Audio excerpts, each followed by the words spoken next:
Eu queria, Hélio, você que está sempre muito em contato com a realidade, né? Porque você é comentarista da CNN, você não é o cara que fica lá na cátedra filosofando a respeito de liberalismo. Você é um cara que realmente está imerso na realidade, em contato com os acontecimentos. Você pode trazer para nós alguns dados da realidade recentes que mostram para nós que o liberalismo realmente funciona e que o contrário dele, o esquerdismo, o progressismo, o comunismo, não funciona na prática? É fácil de ver. A gente experimenta o liberalismo o tempo inteiro, porque o liberalismo, no fundo, são as relações voluntárias. Uhum. No fundo é isso. As pessoas, às vezes, querem buscar assim, me mostra um país, mas não tem nenhum país que seja totalmente liberal, né? Ou vice-versa. Talvez os socialistas de vez na Coreia do Norte seja o contrário, mas tudo bem. Mas você deveria olhar por, talvez, setor ou por experiências. Por exemplo, você está num shopping center. Tem segurança? Tem. Você está pagando? Não. Como assim não está pagando? Está ou não está pagando? Você está tendo a proteção dentro do shopping center? Então você veja que às vezes a gente não pensa sobre como funcionam relações voluntárias, né? Mas aí você fala, não, Hélio, claro, Hélio, você está lá no shopping center, eles têm interesse que lá não tenha crime, então eles botam segurança para que você tenha tranquilidade de estar lá e queira visitar. Então você está tendo segurança de graça, ao contrário do que dizem os liberais do almoço grátis. Não, é de graça e não é. Mas o fato é que você não está pagando. E ninguém está te obrigando a pagar. É de graça para você, porque alguém está pagando. Todos estão, grosso modo, pagando. Está na base de custos de todo mundo que faz lá. Mas se não tivesse, não teriam aquelas lojas lá. Talvez você não iria numa outra loja se não tivesse uma certa proteção. Ou você toparia pagar um pouquinho mais barato sabendo que tem um risco, não sei. Mas o ponto é, quando você tem relações voluntárias, você está experimentando o liberalismo. São as relações que funcionam, que nem a que a gente está tendo aqui, são voluntárias. Ninguém está aqui obrigado. A gente está fazendo porque a gente está extraindo um crescimento, um benefício, algo que nos engrandece de alguma forma, seja monetariamente ou psiquicamente. E essas são as relações naturais do ser humano. Então, dizer que isso não funciona, o que funciona é ter um cara aqui que diga o que você está dizendo ou não, como você tem que se portar, isso já na própria definição já não faz sentido algum. Esse é o ponto. Então, essa coisa de uma discussão me mostra aonde funciona e não funciona. Não é bem essa. Eu posso mostrar, se a gente tivesse tempo, eu mostraria em cada setor, cada intervenção que você tem, o dano que causa. Só para dar um exemplo, só para a gente falar. Agora o governo está falando que vai dar direito para os motoristas dos aplicativos. Uhum. E para isso ele vai cobrar 7,5% de INSS do motorista e 20% da Uber. E isso vai dar direitos a eles, por exemplo, a aposentadoria. Tá certo? Ok. Aí você começa a falar, será que isso não é bom? Porque, afinal, né, o governo está dando direitos para ele, vai dar aposentadoria. Mas aí você começa a verificar e você fala assim, espera aí, como é muito difícil de repassar esse valor para os preços, ou se repassar vai ser pequeno, todo esse peso dos 27,5% vai ser arcado pelos motoristas com redução de salário. Entendeu? Porque não importa quem pagou o DARF. O ponto é que o cliente paga X, a Uber tem que se remunerar e ela não vai mudar a remuneração, senão ela para de operar. Então, quem vai arcar com essa redução é o motorista. Então, aí você... Uma discussão boba, mas para você ver o seguinte, espera aí o cara começa, se ele sabe disso, ele fala assim, eu quero receber 27,5% a menos para ter o direito que o Lula quer me dar de aposentadoria? Essa é uma pergunta que você tem que fazer. Outro exemplo, só para concluir. Salário mínimo. Porra, é legal, salário mínimo. A gente não pode aceitar ter uma pessoa abaixo do nível de dignidade ganhando menos. Então, vamos obrigar a ter um mínimo salário.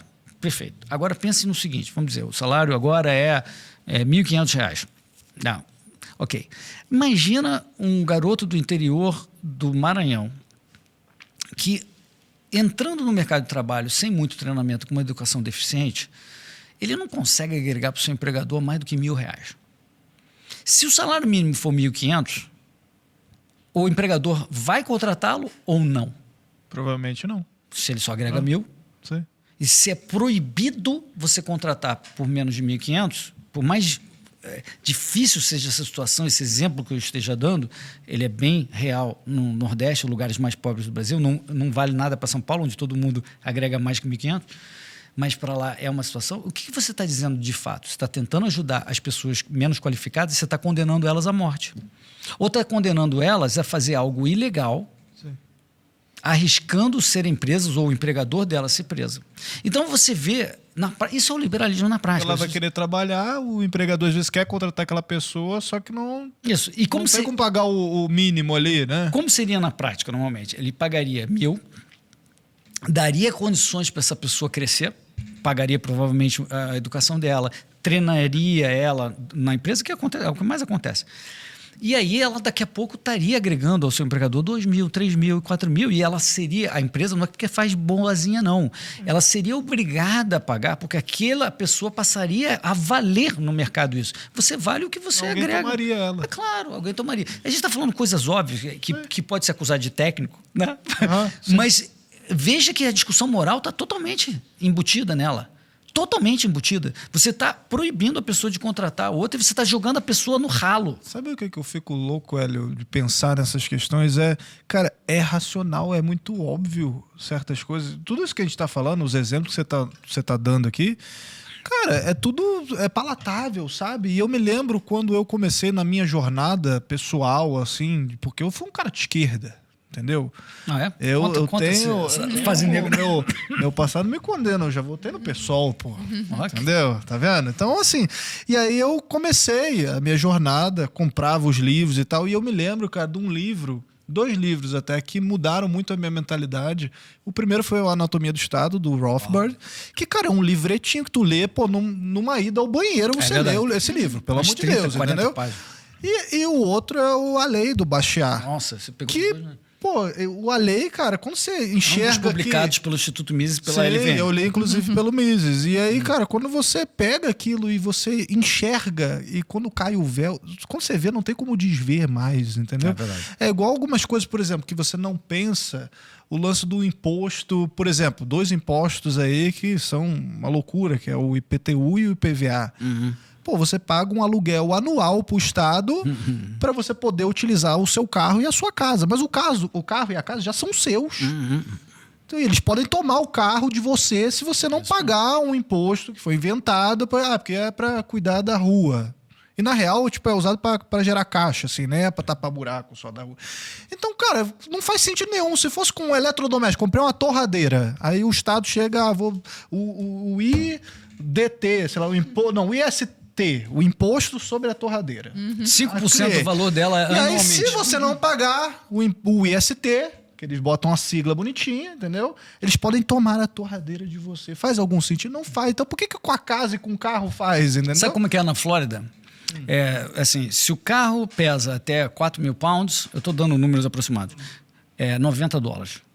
Entre 4 e 5.000 pounds, $100. Entre 5.000 pounds e 6.000 pounds, $120. Esses números são mais ou menos os verdadeiros, né? Olha a diferença. Você está pagando pelo impacto no asfalto. Entendeu? É para isso que você está pagando esse valor. No Brasil, vamos botar 4% do valor do teu carro. Não importa se é mais caro, entendeu? O negócio, não, é proporcional, é progressiva a taxação. E essa discussão moral que está por trás, que é o que você está falando, não é discutida. Sim. Por isso que, de novo, eu volto à questão de o liberalismo ser técnico, não é? A gente discute isso porque por trás está a questão moral de você tomar a propriedade das pessoas. Como assim? Tem imposto sobre a renda, né, cara?